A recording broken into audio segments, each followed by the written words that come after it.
Welcome to the Kaiju Podcast. I'm Ralph. I'm Jorge. And today we're talking about Godzilla, King of the Monsters. Yesterday. Yeah. 2019. All right. Okay. So we both saw it twice. It is weird deciding to see it together and then not talking about it and being like, okay, I'll talk to you tomorrow. Yeah. See you later. I was like thinking, like, is there a way we can record it on our phones right after? Is there somewhere we can like? But it's hard. Yeah. I can say I liked the movie and I enjoyed it more the second time. I could just say the second time I saw it in IMAX. You liked it more the second time? I liked it in IMAX. Yes. Because it was bigger. It was bigger and louder, and I was able to follow it a little bit more. I had because you've been pre-exposed to some of it. Yeah. There is certain things for sure that on the second viewing you go, oh, okay, I can kind of see why she's like this now. Mm-hmm. I had a question. I was like, if you were going to review it with one word, what do you have? What word would that be? Do you have a word version or one word? I don't. I would say loud, but it's. I can go with that, right? Yeah. Yeah. I was gonna say mine is satisfying. Yeah. It's funny because when you finished watching the movie, you mentioned the fan service. Yeah. That it's like this is like a ton of fan service, and I feel like it should be. Because, I mean, you're going to have hardcore fans going, and they're going to appreciate that stuff. And if you're not a fan, it's going to go over people's heads anyway. Yeah. So you might as well cater. But it didn't feel like pandering to me, though. It felt like it felt like it was written by someone who knows these movies. Yeah. And knows what it wants to put on to like wink at us with, and really just goes for it. They go, let's put it all in, Let's borrow from, Destroyer. Let's borrow from GMK. Let's just kind of throw everything in there, and it was satisfying. Yeah, I feel like so the first movie was Godzilla 2014, and that kind of set up like this sort of. This realistic tone and sort of set up the origins and Monarch and stuff. And then Kong Skull Island was like, well, screw it. We're just going to make it crazy and fun. Here's the 70s. But also it definitely felt like Godzilla 2014 was kind of like, listen, we can only use Godzilla. We can't use anybody else. Yeah. So we need to invent some creatures for the purpose so we have something for Godzilla to fight. Mm-hmm. And that's kind of what they did. And so then this was kind of good. You got people that we already knew, and then they introduced a few extras. Yeah. Quite a few extras, but I guess we don't get to see them all. Yeah, and I spent the second viewing trying to read every single name on every single monitor. It's too many. It's too many. Yeah, I couldn't see if there's any familiar ones. That's a screenshot thing. Yeah, there is the usual websites do have a running list. Yeah. As far as when you look at the appearances in the movie, the running list has these and just says on screen like screenshot or something of their names and stuff like that. Mm-hmm. Yeah, was there a name for that one that looks like, I don't know, he's like a big rock. He's the one who was the mountain that kind of moved and got up. Yeah. Do you know who that guy is? I don't know. There was names. There was another Muto. There was Behemoth, which for sure is named Behemoth. There's a spider that's not Kamunga. No, his name is Skyla. Yeah, and then I don't know what the rock guy was. And every time he appeared on like a monitor, I try to see if it was Angulus or Baragon or something, but I don't think it was. Yeah, I don't think so either. I don't think so. I feel like if any of those characters were in it or referenced, they would have had them in like the end credits, sort of the copyright thing. Oh, totally. So I didn't see any of that. I think there was one. Yeah. Okay. So the ones that they list that are. Oh, hang on. I just found there's. Did you find a screenshot? No, but okay. The one that's the big mountain that moved. Mm-hmm. Apparently, he is the one named Methuselah. Okay, he kind of looked like the turtle from Space Amoeba. Is it Gazora? No, whatever the turtle from Space Amoeba. Yeah, like they kind of just list him as like he's like an armored Kaiju. Yeah, I thought they were cool looking. And I thought there was one that was called something like Kits. Like they named one of them like something like Quetzalcoatl, too. I think I saw that too. But he's not listed in this list that they have on. I'm looking at GodzillaFandom.com. Yeah, the only ones that we really see though was that dude, Behemoth, the not Kamunga, and then the other Muto, not Motu. Scylla, Skyla or Skila or Shyla. Looked kind of similar to the one on Skull Island, right? He had little like. They're saying they wrote it was. I guess a Skyla is the name. It comes from a female sea monster from Greek mythology. Okay. The daughter of Typhon. But the only one I cared about is Behemoth. As far as like wanting to know more? Yeah. I think he was interesting looking. Because he looked like an ape but had tusks like a mammoth. Yeah, he was like a cross between he was like a trunkless mammoth that walked like an ape. Yeah. It was cool looking. Yeah. And I'm hoping that dude shows up in There's a great tease of him in the opening credits. Did you notice that? Like, no. Well, the Warner Brothers logo comes up, and it's written as if it was etched in stone. Yeah. And there's two monsters on either side, and the one on the right is King Ghidorah. The one on the left, I don't know. It's kind of like a. It looks like an ancient lion kind of looking thing or something like that. Nothing I could specifically identify. But then the legendary logo comes up. Yeah, right. The legendary logo comes up, and the one on the right is a version of Behemoth. Okay. He's there, and because I was like, oh, that's an interesting. Because like I like, the whole time. You're looking. You're really kind of trying to be aware of any Easter eggs. In fact, Did you catch any Easter eggs? That anything? Did you catch anything that was special? Anything you noticed that you tickled you? Too crazy, no. Did you notice the protest signs? I didn't. Okay, so at the very beginning, there's this whole thing that where the world now knows that there are monsters and that by the way, everybody, spoiler alert. You should know by now. Yeah. But we find out that basically they refer to these giant monsters as Titans. Mm-hmm.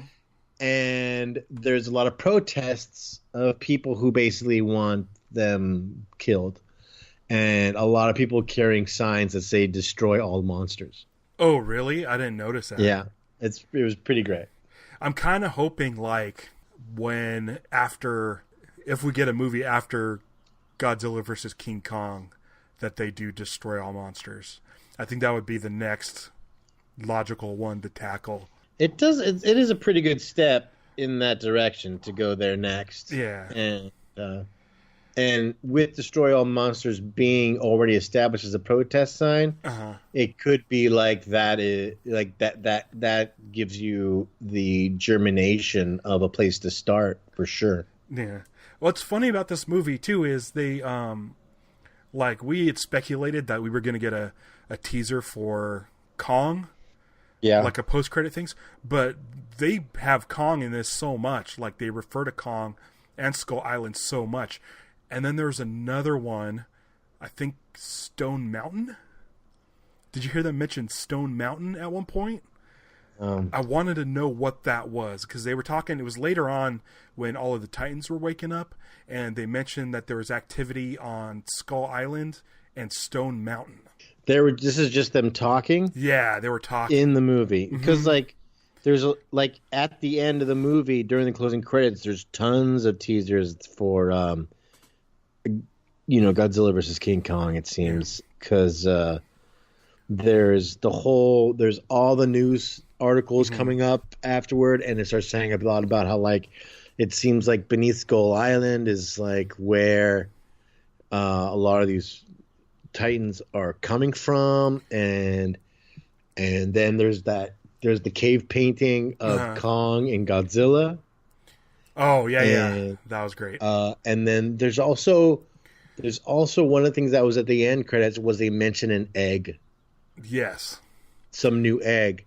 Which I was like, it could be a new Mothra birth. Maybe, I don't know. It's an egg. The Mothra egg looked more like a jelly bag. Yeah.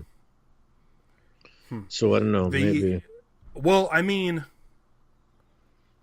yeah, it was. So yeah, I don't know what that egg is, and unless it's Minya. Oh, that'd be interesting. Maybe Minya's on Skull Island, and that's why Godzilla's heading there. And maybe that's why him and King Kong fight over the egg. Maybe Godzilla thinks he's... could be. I did like that they kind of explained Hollow Earth a little bit more. That's something I did not expect to come back up in this movie. Was this idea of Hollow Earth. And they even mentioned Dr. Brooks' name. What's his name? I can't think of his name. In this movie? Yeah. Bradley Whitford? Yes. He mentions Dr. Brooks' Hollow Earth theory, and that's the reason why Dr. Brooks was going to Skull Island. Dr. Brooks was the partner of John Goodman's character, Landon. So yeah, I had watched, between the time we watched Godzilla 2014 and then this movie, I watched Skull Island, and there's a lot of stuff that they talk about the Hollow Earth, and it's kind of cool. They created this sort of weird tunnel system that goes through the world, and it's got these vortexes that act as sort of teleporters almost. It was one of the things that I liked about this movie was really kind of they started really veering away from realism that was brought up in the first movie and started getting more into sci-fi, especially with the sunken city of Atlantis and stuff. It just everything is just so, it gets so much weird, or Seatopia. It was one of those things where I was just okay, I'm glad they're sort of just pushing it more into the sort of sci-fi fantasy of it, the giant, the giant airplane stealth thing that they have. It's a hyper futuristic. It's the Avengers helicarrier or whatever. Yeah, it's like that. There's the Thanos plot line of no, we need to release all these monsters to basically shrink the population. Yeah, and make us. It was funny the parts when they're going, what, we're just gonna keep these monsters as a pet? It says no, we'll be theirs. Yeah, that's a line that was in the trailer, which I was yeah. The Easter egg. Here's one that I thought of. When they show the twin sisters who are part of Monarch. The first picture they show has the two, and they're wearing kind of the safari helmets and stuff.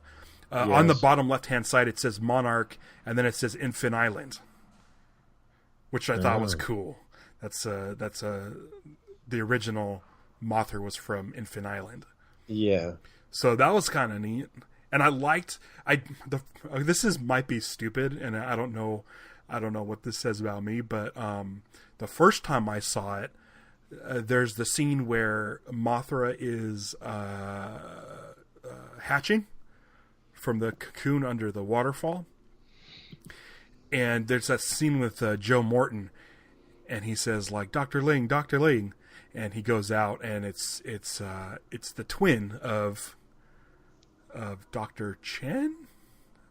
I'm trying to remember the name. She's credited as two different people. Yeah, and she's two. I did not catch that they were two people. So I looked at it. And I'm like, wait a second.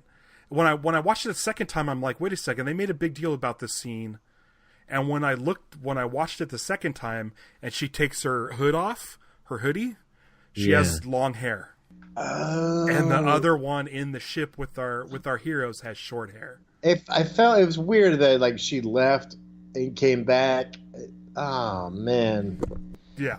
I'm embarrassed. I did. Well, I was embarrassed to bring it up because I saw it the second time, but because I didn't notice the first time. But yeah, it's two people, and in the credits, she's credited as both characters. Oh, okay. There's so much going on. That was a detail that just got missed. Oh, great. That's great. Yeah, we were sitting there, we were starting to kind of go off on this thing, like going, wait a minute. Does each twin have a twin? Then how come there aren't 8 of them? I don't know. That's cool. That was kind of a cool way to do the Mothra twins, because they were very present for each of they're present around just the Infant Island and Mothra. So it was nice because it still had sort of a mystical feel to it. Like when they showed her mom, her mom's twin, and then they showed the picture of all the twin girls. I was like, okay, it kind of has a weird like mystic quality to it still. Like something's definitely up. Like that doesn't just happen. But I think the two doctors had separate names. They do. They have different last names. Yeah. So marriage, yeah, or maybe someone's married. So yeah, Mothra twins. It'll be interesting to see if they show up in the next one. But yeah, maybe I'll have to watch it a third time. I don't know. To what? I don't know. Just to watch it a third time. I want to see more stuff. I feel like because I noticed this time. The first time I noticed the Infant Island. The second time I noticed that she had a twin, and I'm sure there's stuff in there that I didn't notice before. Because when that scene with Joe Morton came up, I was like, oh yeah, I forgot Joe Morton's in this scene. But why? Like I'm like, he doesn't show up again, and it seems like such a weird small part for him to play. And I'm like, there's got to be some sort of significance to this. And I'm like, but wait a second, that lady's there. But she's on the plane right now. And it kind of, so that got me thinking before her reveal. So I'm wondering if that character and Joe Morton will show up in the next one. It definitely felt like some sort of a setup as far as like his character goes. Want to talk about Rodan? Sure. He's birthed out of a volcano. Which is kind of similar to the original Rodan, where they die in the volcano. Yeah. It was I was like, oh, he can just hang out in lava. He's fine with that. And it's interesting. What was kind of cool, and he always had these like cinders coming off of him. Yeah, and I don't know if they were coming off of him or like it's part of his body. Like he's like created of lava. Yeah, he's a fire. Well, they call him a fire demon. I think they says what the. Because at first I just thought that he was just on fire after coming out of the lava, like there was still just smoldering stuff. But even after he landed in the water and came back, he was like on fire. Yeah, and when he gets a hole stabbed into him, it's like all like cinders inside him too. That was so great. That part reminded me of Godzilla versus Megaguirus. where Megaguirus stabs Godzilla in the mouth with the stinger. Oh, and right. It does that all the sound drops out, and then it pans around, and you see that Godzilla has bitten the stinger instead of getting stabbed in the face. Yeah, it reminded me of that a little bit. That okay. Let's talk about let's go back a little bit. Okay. Let's talk about the Mothra larva. This is I think the first the coolest Mothra portrayal so far as the larva goes. Hands down, the coolest, the most powerful, the most exciting. Yeah. It was that attack was really cool, and I'm glad they used the silk. How he used the silk to knock people back. He'd throw people against the wall. He didn't eat anybody. It was just he would just throw them away and stuff like that. He moved that, did a lot of that, and trap them. Yeah. I like the one where he shot the goo on the wall and then knocked the guy onto the goo and the guy stuck to the wall. Right. Yeah. Like it was all his. Yeah, he was crafty. Yeah, and I mean it's funny because like I think one of the most boring thing is Mothra larva. They don't really do anything but crawl and then shoot webs from far away. Yeah. So it was cool being able to see one like actually like attacking and moving around and being a threat. Like it was. Yeah. I was surprised, and it was so loud. Like it was like it was played like a horror movie, and so it definitely made the Mothra larva cooler than normal. They did pretty good at incorporating personality in these guys. Mm-hmm. In the monsters, I thought there was pretty good. Like they all kind of had like, they had. I mean, to go back to Rodan for a second, it's like Rodan had a very expressive face. In fact, I thought it got a little overdone when he bowed at the end. Oh, I was like, oh boy. He does that earlier too to King Ghidorah. He does it to King Ghidorah. Yeah. I guess I'm okay with it though. I think it's just because there's a lot of like all the Wolfpack influence. So they do Furto, King Ghidorah is the alpha, and so all the other ones are paying respect by bowing their heads and stuff like that to him. And the same thing happens at the end with Godzilla when they all kind of like bow and give him the respect of the king. I guess it's a way just to show that it's submissive, and it works. I think if I were to have a Rodan like figure that was shaped in that pose, I'd be pretty excited. The bowing run? Yeah, a bowing Rodan toy I think would be cool. There's something kind of neat about it. It looked like a you know what it looked like? It looked like the front of one of those Firebird, those cars that like Smokey and the Bandit drives. Trans Am, yeah. Yeah. It looked like one of those. The front of that. The way it bowed with the arms. It was cool looking. His beak looked cool.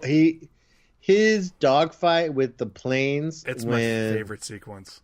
It's so good. And then when he does his spin move to take out the last of them. Yeah. Oh, and he also eats that one guy. Yeah. It's great. It's a really great sequence. There's some really great fights in this. And they gave him claws on his wing. Yeah. Kind of like little like bat fingers or something. Which is cool because it's with usually in the Toho movies with Rodan and Mothra, they just kind of fly around in circles, and this one they gave him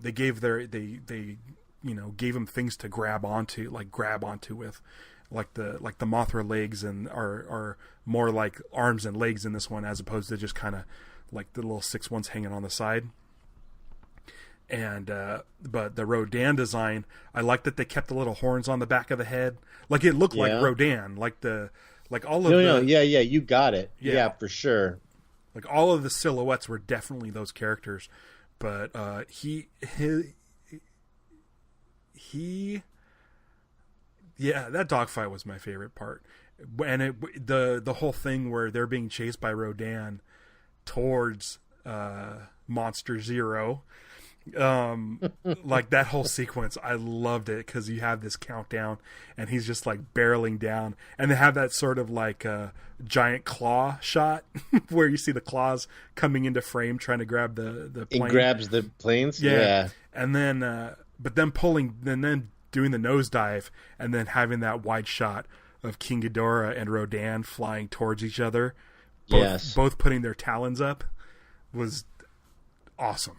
That was one of my favorite things. Also a good use in just like creating more useful wings.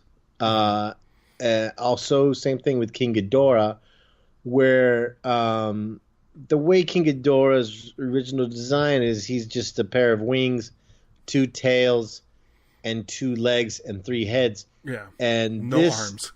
This King Ghidorah basically uses his wings like his front legs basically, like walks like a bat. Yeah, or like a like a pteranodon or something. Mm-hmm. Where those are like the functional front legs. Yeah. They had 3 different actors play King Ghidorah. Each head. Yeah. Which is good, because there are parts where like it was kind of cool, like when after they fry those guys up in Antarctica, that guys were running away, and they just fry them. Then that one of the heads is just kind of licking their bodies. Yeah. And then the other head kind of like snaps at it. Yeah. It's interesting. The mix of the person. That's another personality thing where like the heads would sometimes bicker with each other, and then other times cooperate with each other. Like when the new head is being grown, the other head helps take that membrane bit off. Yeah. The middle head was definitely the Mo Howard. Right? Didn't it feel like he was kind of more in charge? Yeah, I'm the one in charge. Yeah. I run the legs. Yeah. Monster Zero, calling him Monster Zero, great nod. Yeah. And then still giving him King Ghidorah later, was great. It's like how the kid like knows Monster Zero. Yeah, when I heard that, I lost it. I was like, this is great. Because it validates both like the Americanized version and the other version. Yeah. The Astro Monster. He's still from space. Which is nice, which is probably why he was able to survive the oxygen destroyer, because he can probably. Now again with the oxygen. Okay, again, oxygen destroyer is another one of those things you go, oh, an oxygen destroyer. Oh, no kidding, you guys got one of those in this movie? Cool. But every time they use the oxygen destroyer, I feel like, how does the water still happen to be there? Yeah, shouldn't it turn into hydrogen? Wait, yeah. Like it should just be like dry. Like it should be like just sand and dead fish, and then the ocean close up again, maybe. Like that's what I wanted to see. Oh, okay.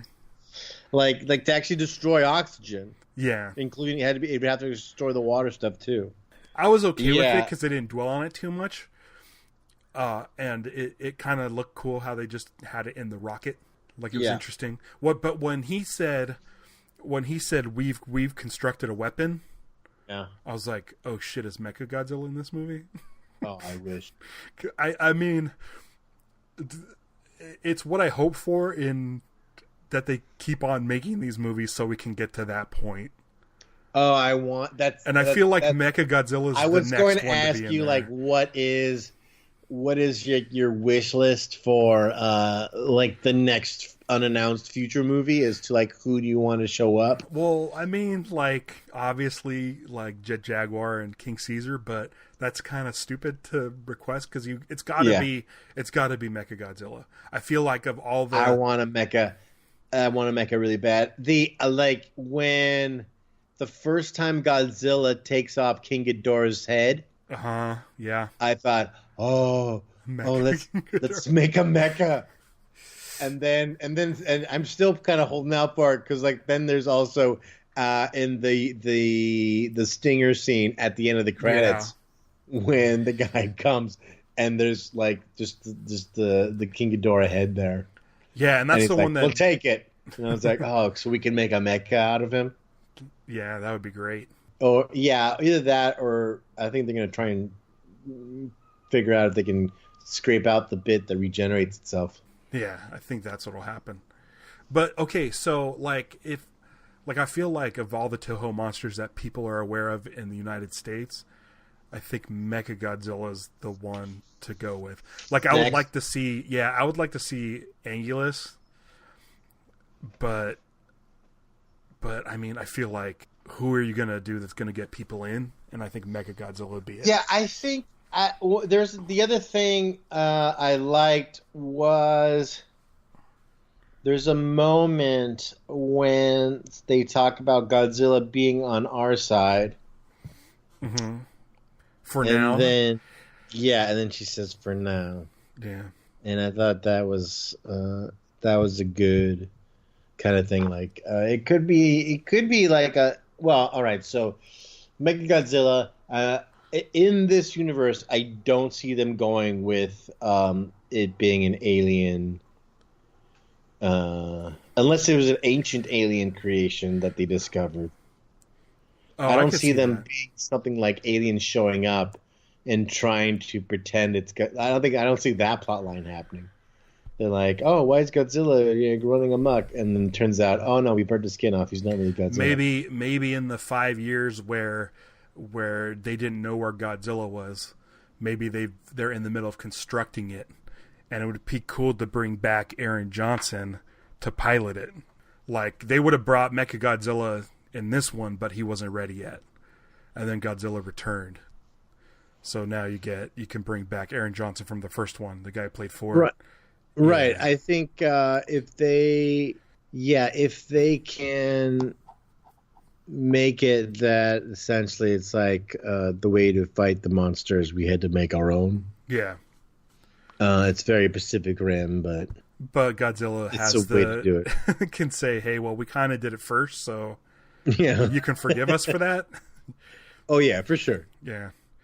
But yeah, I think the difference is who do you root for?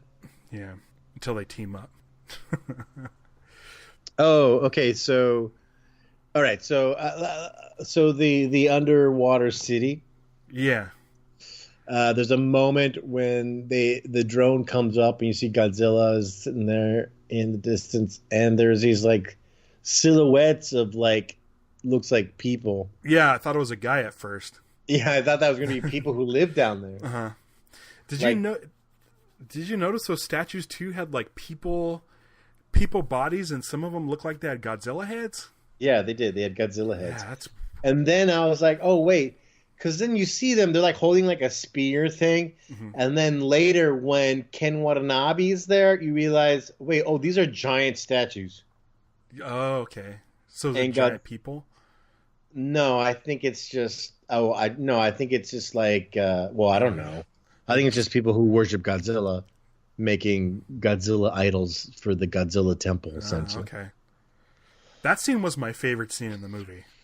When he goes and touches his face. Yeah, that was good. You were just talking about that on a recent episode too, and I forget what it was. Where you're talking about how like the scientist who's been studying this forever finally sees the thing.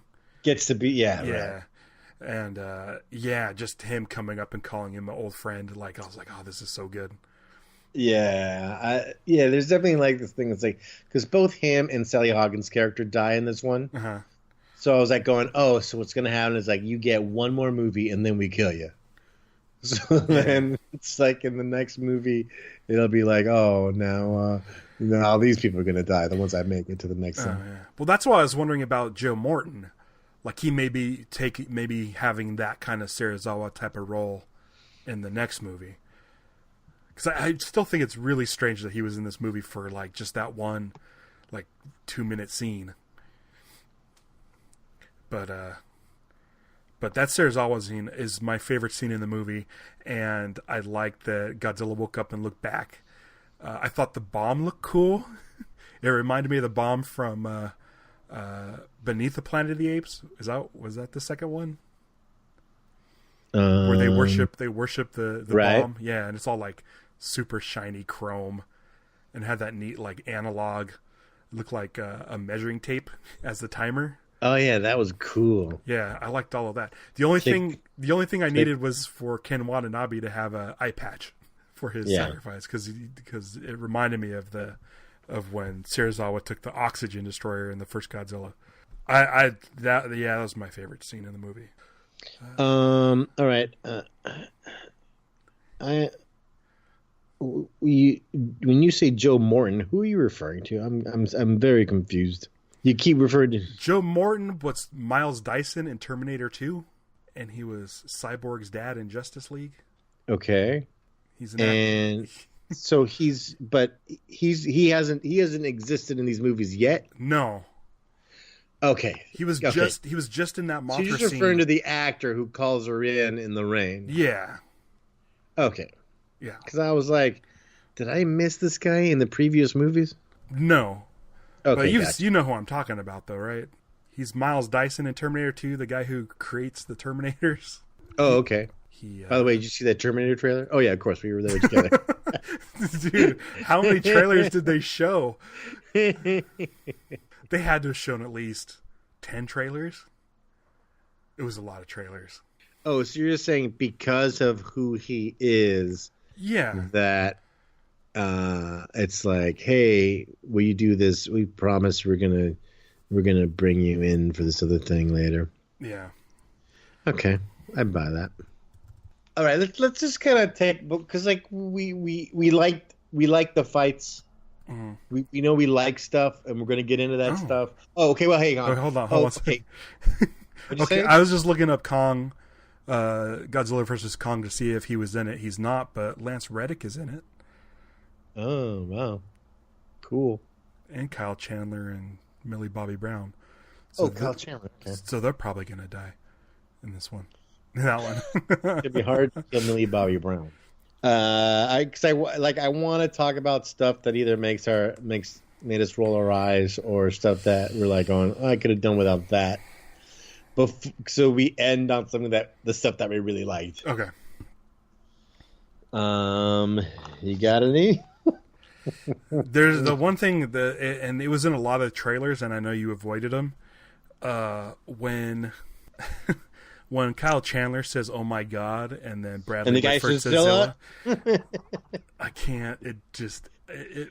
I'm glad I knew it was in the movie before I saw the movie, because it drove me nuts. It was in every trailer. It was in every trailer. Some guy sitting to our left would have moments where he just throws hands up during the movie, and I feel like that was probably one of them. Oh my God, Zilla! I don't think there was really anything that made me roll my eyes. Okay, but They also said "Long Live the King" twice. First, the guy says it, and then she says it when she's about to, she's about to get it. It's I guess part of her arc is that he says it for King Ghidorah, and then she says it for Godzilla. Oh, okay. But it's kind of weird. And then they say "Long live the Queen," or the Queen of the Monsters.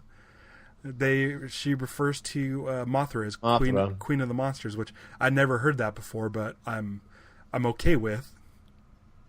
Did you? Okay, this is something that we would roll our eyes in other Godzilla movies. Yeah. And I'm wondering if you rolled your eyes during this, when Mothra's sparkles came out and revived Godzilla.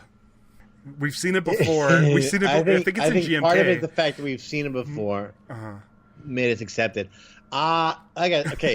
When she floats down on top of him and she's protecting him, and then she basically takes the whole hit of King Ghidorah's lightning breath. Oh, lightning! What about when King Ghidorah he gets all that like power plant energy? Oh yeah, and he just starts shooting sparks from his wings. Yeah, that was cool.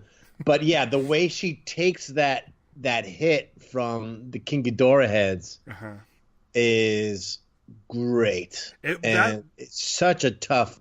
This is the toughest Mothra there is. Yeah, that whole sequence, that little bit there, reminded me of GMK. Yeah, totally. Very similar, which is fine with me.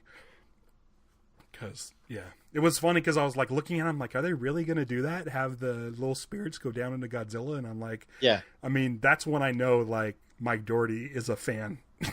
Yeah, right. Yeah. Yeah, and I was like going, oh, is some of this dust going to mix with Godzilla and get into space and make a space Godzilla? Maybe. With big shoulders? No thanks.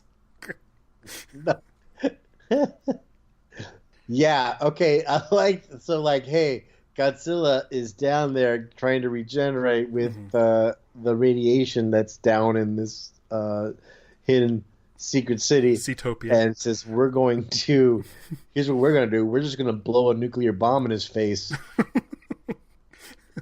and that'll help.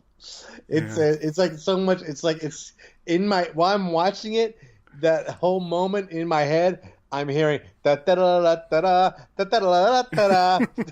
You know, it's like the squeezing the can of spinach and then him getting strong. What if that bomb was a suppository? And Ken Watanabe. He's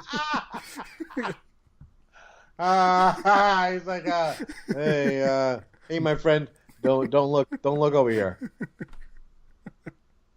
That was great texture on the Godzilla skin. Like when he gets up after he's been recharged, and he's like, and you see him turn around, he's like really great big bumps on his back and stuff. So cool. Yeah. Any more eye rolling moments? I think we're done. Or did you have something in mind? Okay. No, I was just kind of like, I mean, it's like this. Mainly, there's human stuff that I'm like going, and that's almost every movie. Let's go. But I like that stuff more the second time, because the first time around you're just like, get to the monsters, which there was plenty of monster stuff in this movie. But it's the whole idea of Monarch having all these bunkers all over the world was really cool. Thomas Middleditch had a cool Monarch pin that he was wearing during the courtroom scene. Yeah, and I want that pin. It looked like a really dark, like shiny black Monarch pin. So hopefully they come out with something like that, because it was really neat. I liked everybody in this movie.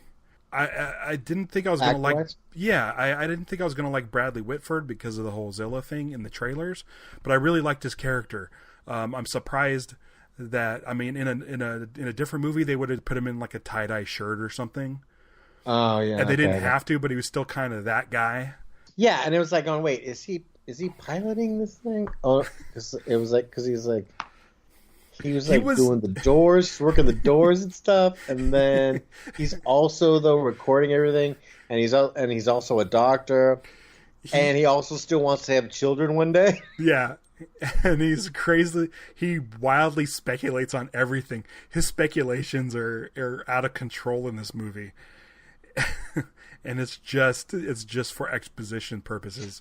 But you know, one thing I had that I was going, is when the Argo broke and they're fixing it and they're in the middle of the pouring rain and they're trying to put something electronic together. Yeah. Oh yeah, the Orca. So the Argo's the plane. Yeah. So they're able to do that in the rain and not get electrocuted. They're like soldering and putting like electronics together in the rain. Yeah.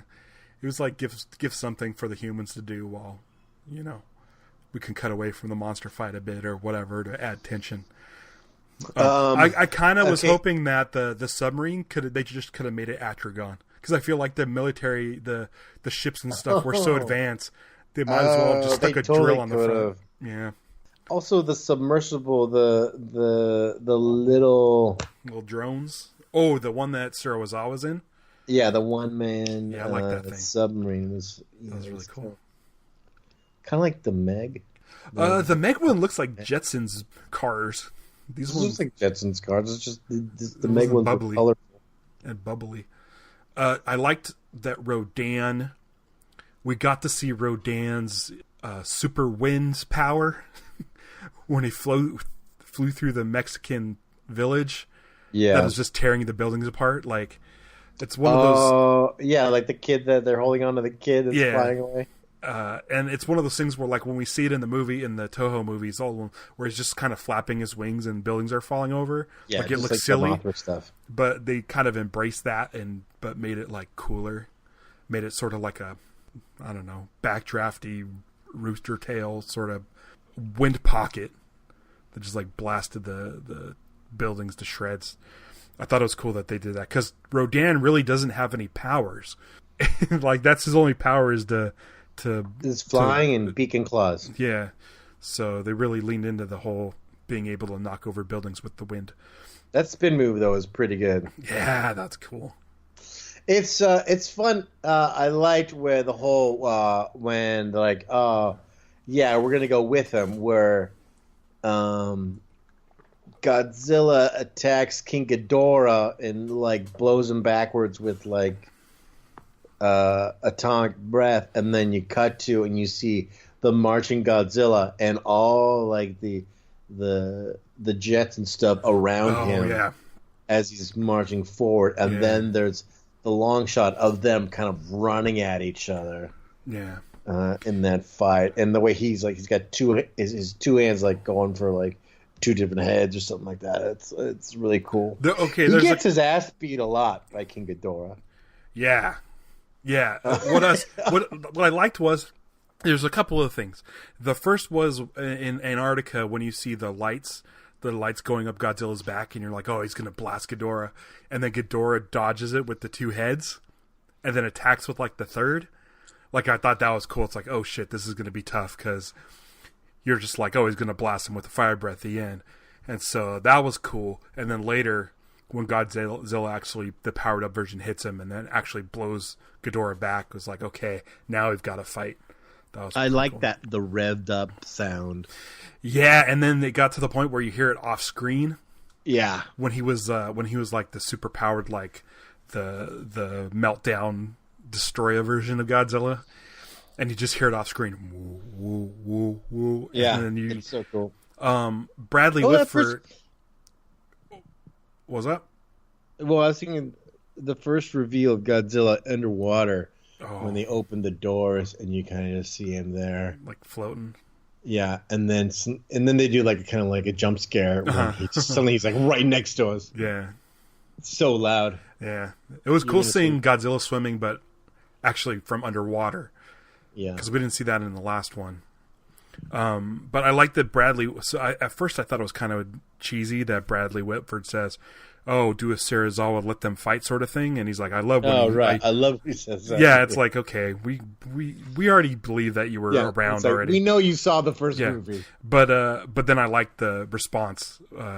Kyle Chandler's response was, "No, we're gonna fight alongside him," and I was like, "Yes." Right. Yeah, and then all the jets and stuff like with Godzilla, it's so cool. And creating a history when like when Serizawa he pulls out his watch and Kyle Chandler says, "What time is it?" And then it turns out that's something that his kid would always say. Yeah, time to get a new watch. That was good. I like the characters. I see a lot of the complaints online are centered around the human stuff, and I feel like I had less of a problem the second time. And I actually liked them a lot more this time around. I haven't looked at what people are saying. Usually when someone's like, "This is there," I go, "Well, you're right," but I didn't mind it. It's the same thing you hear all the time. It's the monster stuff's awesome and the people stuff is whatever. But that's like, I think with the exception of a few, that's almost all of them. Like, we just want to see the monsters fight. It's like, oh, well, I get it. We're the monsters. That the real monsters is us. Well, yeah, okay. The message in this movie Brown calls her mom a monster. I actually liked that. I thought that was cool, though. I like that when she called it. She didn't say like, "You're the monster." She just said, "You're a monster," and then but then there's like a pause so the audience could be like, "Oh, okay, I get it." There's a bunch of big monsters, but all the footage that her mom had handy for like when she's having her special supervillain speech with the with the forests burning and look at all this pollution. It was more than pollution though, which was nice. Usually the message is either nuclear weapons or pollution. Like, those are really the only stuff you get in Godzilla movies as far as the message is concerned. But this one had kind of more like, it was just about people sucking, overpopulation and war and just like pointing out all the awful stuff that people do instead of just the atomic bombs and pollution. So I mean, I guess you kind of have to have a message, I suppose, in these movies. I mean, you don't really need to, but I guess if that's her motivation, I liked her. I thought she was a cool bad guy. I hated her guts. So it was interesting when you watch it a second time and you watch her now knowing what you know at the beginning. She plays it well. She does a really good job because I was confused the first time I saw him. Like, but she was scared and afraid that she was going to get hurt. But you watch it the second time, you're like, oh, she knows this is going to happen. Yeah. And now now in the trailer, do we know that there's some of her speech in the trailer, but I still didn't know. And I watched those trailers a bunch. I still didn't realize that she was going to be a bad guy. All right, cool. But I really liked her performance. I liked Charles Dance. I thought he did a really good job. I hope he comes back and does whatever he does with that King Ghidorah head. Yeah. I'm assuming build another King Ghidorah, maybe launching him into space and having him be reborn. Okay, so Godzilla in meltdown mode. Uh-huh. And the blue becomes red, and he starts showing cracks in his skin like shin. Yeah. And it's so cool looking. Like that part when like essentially King Ghidorah's got all his heads wrapped around him, and he just keeps biting in on him. Yeah. And biting him, and he's like just like kind of getting really worked. Yeah. And then flown up to the atmosphere. Yeah, that looks kind of silly to me because it looked like they were hugging. Oh, it reminded me of some of those shots from... It's like a slow dance. Yeah. That was neat, though. It was cool. There was some, the first fight in Antarctica where Godzilla he was doing the thing, would be grappling and biting at the one head, and the other two would, like, be snapping at him the whole time. Like, It's kind of something, it's what you don't get with the puppet versions. Yeah. Because they're always just constantly moving. Like, these three definitely had a game plan, and they had, like... these like kind of like these choreographed attacks. My favorite shot in the movie was at the end when Mothra comes flying in, shoots the web stuff, the white goo. Does it count? I think so. The thing is, it's more silk in this than the other ones. Well, it's definitely spiderwebby. Yeah. But gets the two of the Ghidorah heads trapped up against that glass building. Yeah, that was awesome. And then you see Godzilla in the reflection. Oh, that was cool. Oh, of the building. Yeah. And then they just plow through that building. Yeah. Yeah, the reflection in the building is great. That shot was awesome. There's so much going on. And the Rodan. So we get fights with Ghidorah and Mothra and Rodan, Rodan and Rafa. Fight was good. Yeah. And then and then with the big sting reveal, I was like, oh, he's got a stinger. Yeah. And then Rodan goes collapsing downward and then disappears for the rest of the movie until Godzilla finally establishes himself as king, and Rodan shows up, still's got a hole in his shoulder. Yeah. And he bows. And Yeah. he's like, oh, okay. So it's like no one gonna really die in these. Well, Mothra. It seems like Mothra's dead. We don't see the body. Just kind of. But Mothra on the roof of that skyscraper was awesome too, because we've seen that before. But the way Mothra the wings great, kind of wrapped down, very much like a moth, but also they made him really tough and exciting. Yeah. Now the Skyla spider. Spiga.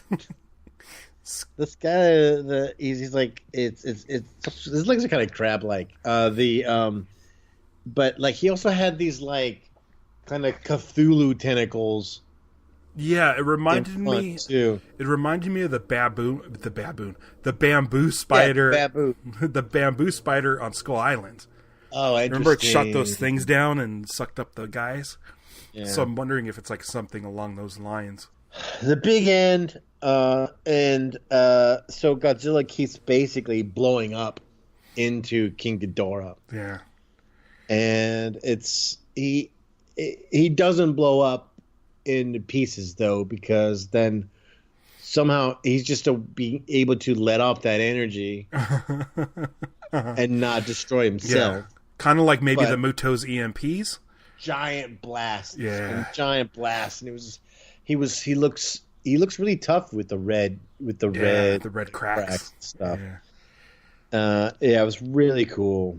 You want to talk about that last? And then you see, and then you're like waiting for out of the rubble, and you see Ghidorah's head. Oh, that was so good. Very much alive, and then it's coming out of Godzilla's mouth, and then he finally shoots it into obliteration. Yeah. But it's like, wait, did he just eat King Ghidorah? I don't think from tail to head. I don't think so. I think maybe he obliterated Ghidorah and like that was the last of it, and he just grabbed it with his mouth. But then the thing is, no. So you're not going to regenerate your butt end. The thing is though, after he obliterates Ghidorah's head, there's a yellow spark in his mouth as if he burped Ghidorah stuff. Yeah. Like there's a little lightning spark in his mouth. Yeah. So did he eat Ghidorah? He burped Ghidorah stuff. That was a cool shot. That was a really good shot. And a good fake out too. Yeah, it was a good fake out. The one thing that I was kind of bummed about Ghidorah is there's two specific like specialty shots of the spike tail. Yeah, and they rattle. He's got two of them. They rattle. That was a cool little addition. But he never really used that spike tail like in a way that was like, oh, that's what that's for. Yeah. And now I was a little bummed at that because I was like, because the moment where like it like the spike spread on it, and I was like, oh, what's he gonna do with that? And he didn't do anything. I think that would come in handy fighting two people. Like if he's fighting with the heads and then has to swing around the tails, but we'll see if he shows up again. I'm assuming he will. Music. Yes. Bear McCreary used Akira Ukafube's classic Godzilla music. Oh, the legendary. Yeah, all the stuff that we recognize. Good. And then the closing credits, the Mosuda's music is playing. The Mothra song plays as Mothra is coming out of the waterfall, yeah. Yeah. And you could just hear like the jungle beat of it at first. And like as you're hearing it, you start recognizing it right off the bat and start humming along as it kicks in. It's so good.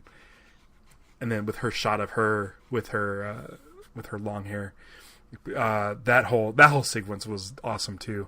I loved having the music that we recognize, and it was just so. It just made us like it that much more, and it was like whole drive home I'm going dun dun dun dun dun. Yeah, Stevie was humming the Mothra music. Bum, bum, bum, bum, bum. Yeah, that stuff is so great. It really leaned into Toho. Totally. It really leaned into it. So cool. I don't know if I have much more to talk about. The end credits are amazing. So the end credits are kind of like what we were hoping for with the opening credits of Godzilla and Skull Island with like the redacted text and the Monarch stuff. Yeah. The song is funny. It's a song about Godzilla and people screaming on subways and stuff. But they have that last shot where it's a cave drawing of Kong versus Godzilla. And I like the scale of it because King Kong is still smaller than Godzilla, but you can tell is like a little bit bigger. Yeah. So it's going to be cool seeing Kong like try to grapple Godzilla, who's a bit bigger. He might be a little bit faster. and smarter. So I don't know who I would root for in that movie, but I'm assuming they're going to have a team up, right? They've got to. It's fun how this Godzilla, he stands so upright and so it's kind of like the 70s King Kong, where he just kind of stands straight up and down, and instead of like the 98 Kong, not 98 Zilla, the one that's more like the Jurassic Park kind of whatever the what we now go like, this is probably how T-Rexes really stood. Mm-hmm. This Godzilla stands more like the old dinosaur toys. Yeah. Where they're just like, they're like leaning on their tail. Yeah. Yeah. It's satisfying. That's the review I've been giving to everybody who's asked me about it. It really scratches the Godzilla itch to see, recognizable characters but done in the modern CGI way. Yeah, Mothra looks so different, but it was undoubtedly Mothra. Yeah. Of the designs, I think I liked Mothra the most. Of the new design? Well, I guess, Mothra was the most different, I think. Because Ghidorah and Rodan looked just like Ghidorah and Rodan. They almost look like almost practically a one-for-one remake. But the... Yeah, it's just... But it's... Like the tail is a little different. The movement that you've been waiting for. Yeah. The way, because same thing with the spikes that go up and down King Ghidorah's necks. Also the same. They just look. They're just you get full. That everything is useful. Like it's just really well created. I think with Mothra, there's been so many different Mothra designs because Mothra keeps dying and being rehashed and stuff. That you can kind of mess around with that design a little more. You can sort of pick and choose like your favorite face or your favorite wings or coloration. I think the only real drastic change was the legs, but that made it cooler because she can grab onto things. So that was all kind of neat. I don't know if Mothra's ever had a stinger, but I didn't feel like it was out of bounds. I feel like it was okay to do that, because there's characters like Batra, which I believe has a stinger, and Megaguirus. So yeah, it's definitely the Mothra I like best in its design form. Yeah. And then the souped up Godzilla with sort of the kind of Tron highlights. Yeah. Or the Pacific Rim highlights. I have a Funko Pop that is it's called Fire Breath Godzilla, or something, where it has blue clear tail fins, eyes, and mouth. Yeah. I think I had that one too. So that reminded me of this Godzilla more than anything. was when it was supercharged, not the full blown Destroyer version, but the regular, right, when it was shooting up into the sky one. Yeah. What do you think? Top 5? Is it too soon? Geez. It's too soon, right? I feel like we have the excitement of a new movie, so we may, but I don't it had so much of the stuff that I wanted to see, and it had so much of the stuff that I liked. When we saw Godzilla 2014, we're like, oh man, we wish that Mothra was in it. Oh, we wish that Rodan or one of these other guys instead of the Muto, and then now we have it, and it's kind of great, but I don't know. I think it's my favorite American Godzilla movie. I agree. Definitely more than 98, and I think I liked it more than the 2014. I agree. That's it. It's up there for me with Skull Island. I really like Skull Island.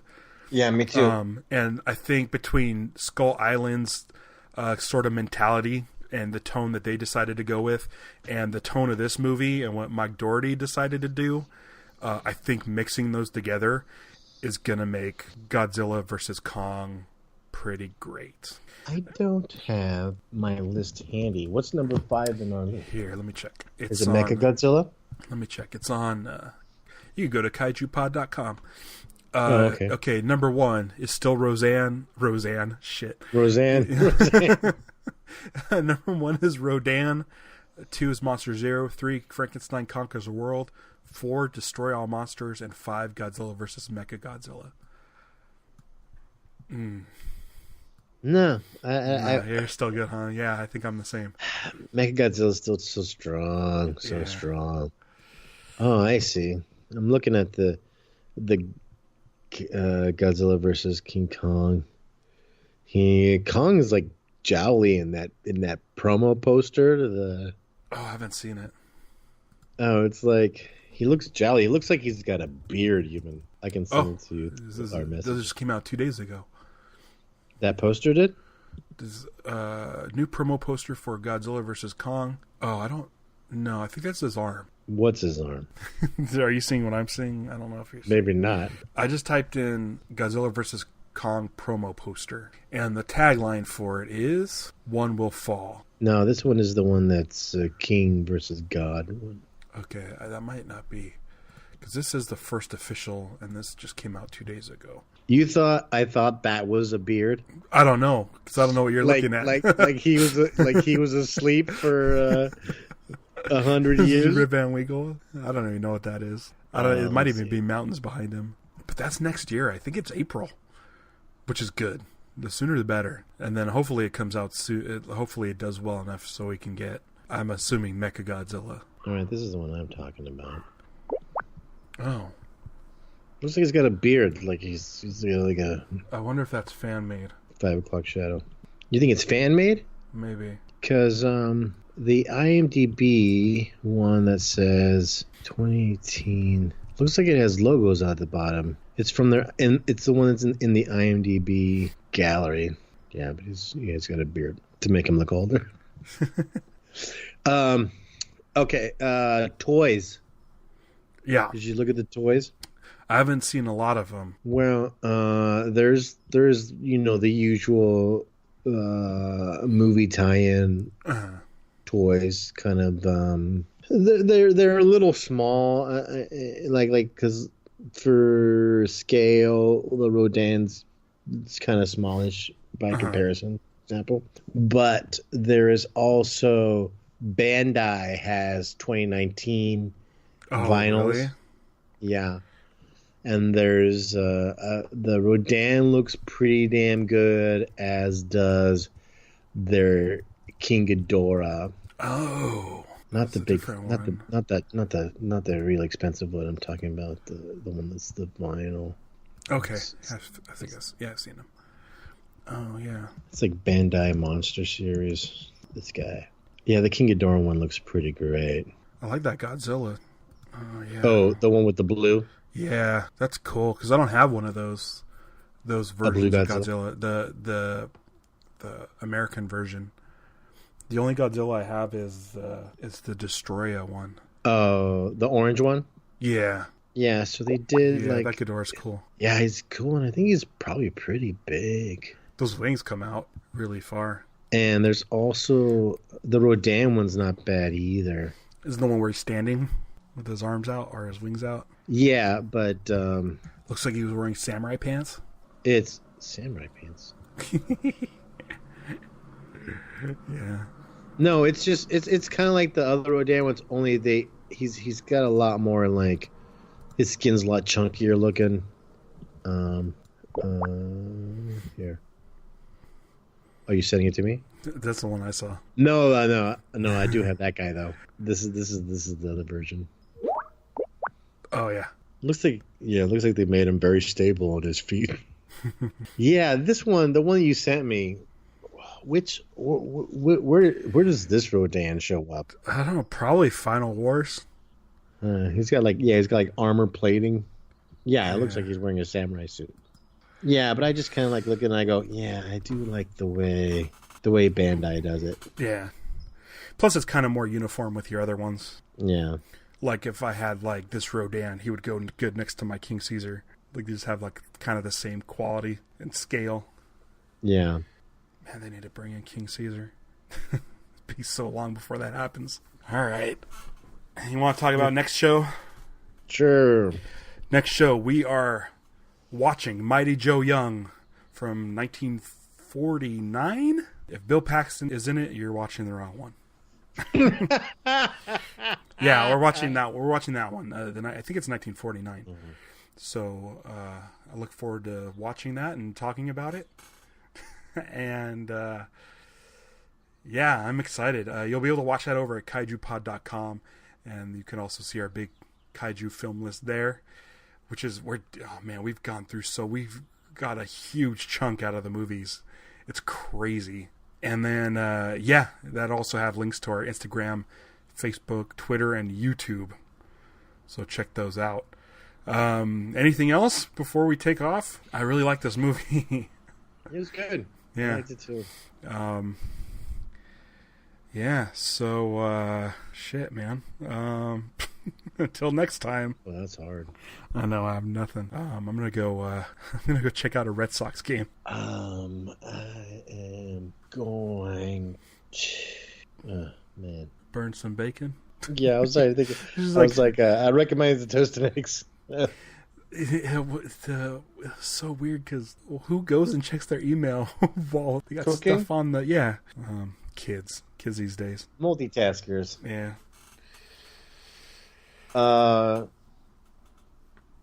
Yeah, just go see the movie again. All right.